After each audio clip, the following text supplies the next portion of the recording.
What is good, my Rags and Fitness people, my Rags and Fitness folks, my Rags and Fitness fam? It is your man Rags. Back up in this thing, man. When I tell you I'm up in it, I'm talking about I'm knee deep all the way off up in it. Guys, do yourself a favor. Do Rags a favor. Do the world a favor, man. And please continue to keep God first in everything that you do from day in to day out and shake all of the haters off. And for all of my Crimson Tide football fans, can I please get a roll? Tide, roll, baby.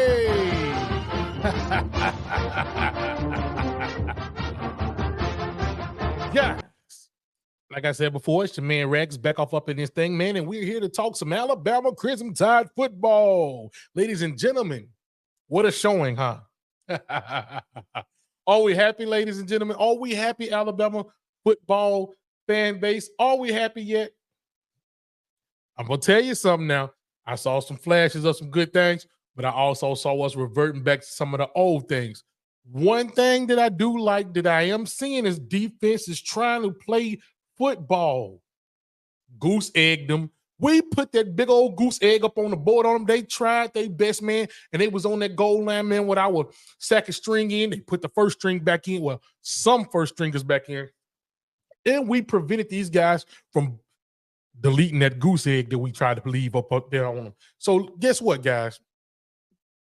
The score, 34-0, man, that was a well-needed win for us because we was looking at elimination for them playoffs, right? Let's talk about it. Let's talk about some of the stats, right? Now, we know they had their guy, their quarterback. He didn't, the starting quarterback, I forget his name. Cook, that's his name, Cook. He didn't get to play the whole game like they said that they thought he would, right? At first, he was doubtful in the injury report. Then they put questionable. Then it was like, hey, well, he's probable. He's going to play, right? They let him play, and he was just hitting his hand on everything. He wasn't really healed from his other injuries, and this guy may have accumulated even more injuries with them putting him in this game. So they put the guy Drew Pine in, and Drew Pine went 6 for 12. 43 yards and 3 interceptions, guys. We was +3 in turnovers. That was a great thing. Jalen Milroe went 16 for 26, 215 yards. Rushing yards wise, they had their guy Carroll. They went 17 carries. He went 17 carries for 80 yards. Justice Haynes went 80 carries for 79 yards and 1 touchdown. I'm not going to call out. I'm just calling out the leading rushers right now. We know that Jam had a pretty good game too, with like 2 touchdowns on the ground. Receiving yards leader is Norfleet. For those guys, he had 3 receptions, 23 yards. And our guy was Jeremy Bernard, 5 receptions, 82 yards, which we do know that the young guy Ryan Williams also caught some passes. But I do want to say congratulations to this guy, Jeremy Bernard, man, coming out, grabbing these balls that he grabbed, and he looked like a great athlete. I also want to give a big shout out to my guy, CJ Dupree, man. I'm loving what this guy's doing. I love when we utilize the tight end. They get out there, he rumble and stumble, and they don't want to tackle that big old guy, man. I mean, he's a stud, man. He really is. So total yards for Mizzou, they had 239. We had 486 total yards. They had 3 turnovers. We had 0. That was one of the pluses in the game. It was +3 on turnovers, right? First downs, they had 15. We had 22. Time of possession was pretty much even. They had 30 minutes and 1 second. We had 29 minutes and 59 seconds, guys. So we played some pretty good football there. One thing we do have to take into consideration is that they had their backup quarterback in, guys. But defense was still playing steady, good football, knocking the ball down, tipping the ball, picking the ball off. Great football. We came close to getting some pick sixes. Man, it was some good football that we played for our homecoming game. Missouri is a formidable team. That was number 21 at the time. They are now 6-2 in the as far as their win and loss column go. They're 2-2 in the conference. We are 6-2. with our losses coming to Tennessee and Vanderbilt on the road. And in conference, we are 3-2. One thing I can say is, let me refresh this to see if any update has came about. Not yet. One thing I can say is, one thing that we do know, we do have a off week coming, right? We're going to be playing those old pesky LSU Tigers. Now, they had a hard outing against Texas A&M last night, right? Texas A&M gave them a nice whipping, so they're going to be angry. They're going to be ready to play Alabama. They always come out to play Alabama. Their most feared rival, right? They don't like us, man. They somewhat scared of us because they know when we come down there, we come to bring the pain, right? Defense, we're going to have to come out and play. So we're going to have to treat this off week like a real tough study week, getting it together type week, getting some injuries, getting some healing going on, man. We're gonna have to get it together, guys, because we're going down. Like I said, when we play on the road, we know we're playing against the refs, man. They were playing against their crowd. We're playing against everything they got down there in Baton Rouge. We did it in Vanderbilt. We did it in, especially, I'm not even gonna say Vanderbilt. Vanderbilt just beat us. We did it in Tennessee. I mean, the penalties was flying again, just like they were 2 years ago. But that's neither here nor there. That game is over with. We lost 2 games on the road in the state of Tennessee. Hopefully, our losing streak is over with. So guys, we're going to be traveling to Baton Rouge, and we all know when we go to Death Valley, I'm pretty sure it's going to be a night game. Both teams are going to have an off week. It's going to be something to see, man. Right now, Texas A&M is undefeated in the conference. Georgia's right behind those guys. They're 4-1 in the conference, so they look like those guys are trending towards the SEC championship game. Texas and Tennessee are right behind those guys, and then followed by LSU and Alabama. Okay, Alabama, let's crank it up. Fan base, let's crank it up, man. Let's get it together. Let's go down there and let's knock some heads off. Mr. Harold Perkins is not in there. Nussmeier is a pretty good quarterback. We got to get our hands on that guy. He will make us pay.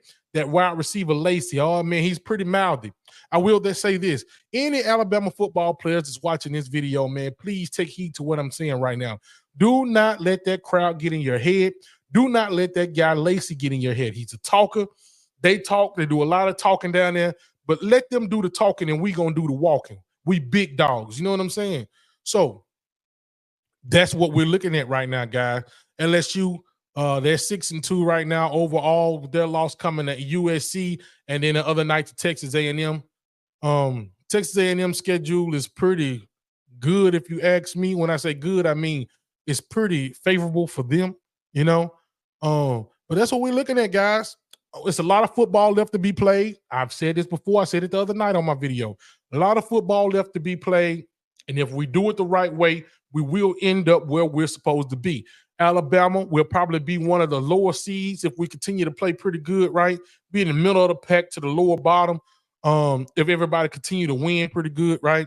But yeah, I think that we're gonna be, if we keep winning, we're gonna be in good shape. Now, right now, I'm looking at the AP poll.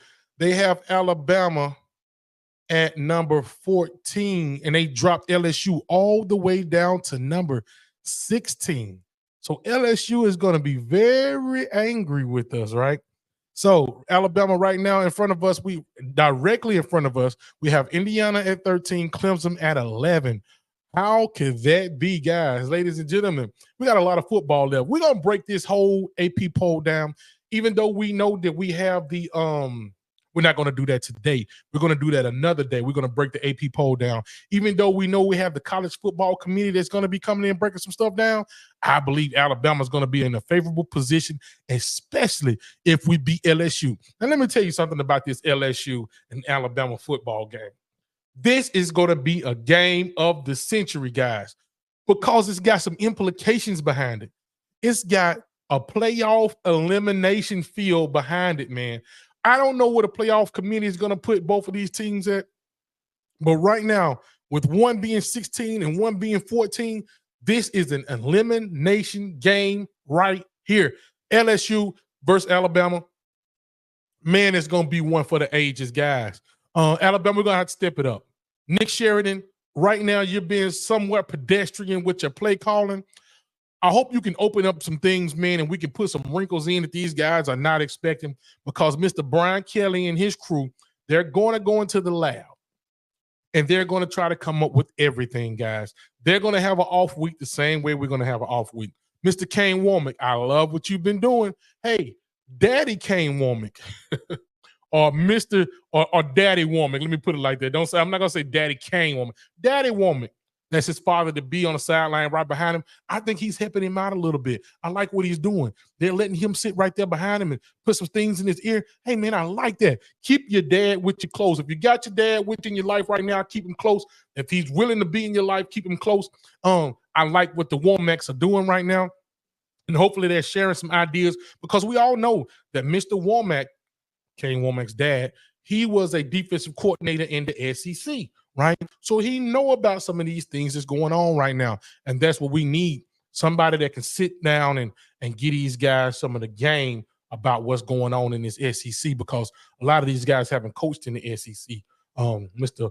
Kane Womack, Mr. Kellen DeBoer, a lot of those guys. So, hey, man, that's a whack-up thing right there, having that guy on the sideline. But I'm just looking at the AP polls right now and just seeing the guys. Now, Wisconsin kind of let us down, man. We was hoping Wisconsin would have beat Penn State. Nebraska claimed very close to beating Ohio State. Florida State actually showed up against Miami for a while. Vanderbilt, man, they put up a good showing against Texas. I think Tennessee might have been off. I can't remember. Notre Dame, man, they blasted the Navy. BYU, they blasted UCF. Texas A&M, they ended up blasting LSU. So yeah, that took LSU down. Like I said, they're gonna be like a hornet's nest right now. They're buzzing. And I tell you one thing though, if Brian Kelly get beat by Kalen DeBoer, that's not gonna be a good look on him either. Because if you ask me, he's in the same boat as Kirby Smart, right? Nick Saban was the guy that was keeping them back, right? And now that Nick Saban is gone, Georgia and LSU should be the guys that's just benefiting the most off of Nick Saban leaving. But if Kalen DeBoer can put some kind of elixir together and put it in our guys' drink, and they go down there to Baton Rouge and show out, man, they play some good football, some disciplined football, we could come out of this game, man. I mean, just, woo, man. Let's look at the schedule. Let's see how favorable the schedule is for us guys after this LSU game. So as I stated before, you know that we have an off week. Then we're going to be going to LSU. We got to go to Baton Rouge and play. Hostile environment, guys. Then we're going to have Mercer. Old Rags might play a few dollars to go to that game. So then we have Mercer, right? My nerves won't be all on 10. I can go and enjoy the game, you know what I'm saying, without being on the edge of my seat. Then we got to travel to Norman, Oklahoma. I would love to go out there, man, and experience that crowd. Oklahoma is not looking good right now. But we all know when it comes to playing Alabama, everybody's going to bring the tricks out the bag, because especially if we beat LSU, that means that right then and there, we're most likely going to be a playoff team. So Oklahoma will be looking to knock off the playoff team. And if we survive Norman, well, no matter if we survive Norman or not, we still got to come back home and play Auburn. That'll be our last game of the season. That'll be our last home game, right? So we need to bring those old War Tiger things over and just treat them accordingly, right? I mean, little brother, right? Just, you know, mess with their head, give them a wedgie, you know, and kick them out, man. Let them go. That's what we're going to do to those guys. So not saying that we shouldn't be on alarm with Mercer, Oklahoma, and Auburn, but if we get past this LSU game, let's speak it into existence. When we get past LSU, when we smack them up and down the field, and we're going to be hanging all off of their quarterback. So check this out. Once that happens, and we play these next 3 teams, man, we're going to be looking good. So all of the worry is out of the door. All of the worry is out of the window, right? We're going to package that all up and throw it into the trash, man. All the worries, it's all gone, guys. We're going to be in great position. We're going to take our hats off to Vanderbilt and Tennessee. They beat us fair and square, right? That's what we'll say, especially Vanderbilt. Vanderbilt beat us fair and square. That Tennessee team, man, them referees with those penalties. Hey, but, man, we just got to be more disciplined, put it like that. So Guys, that's pretty much all I got, man. I want to touch bases with you guys the day after. I usually like to get on here the morning after, but Brack's been a little bit late. I'm doing some studying on some things and getting some things right, man. I told you, I got people to see. I got places to go, man. And I know you love looking down into the depths of my eyes. And with all that being said, man, I got to get out of here. Oh, it is. Yeah.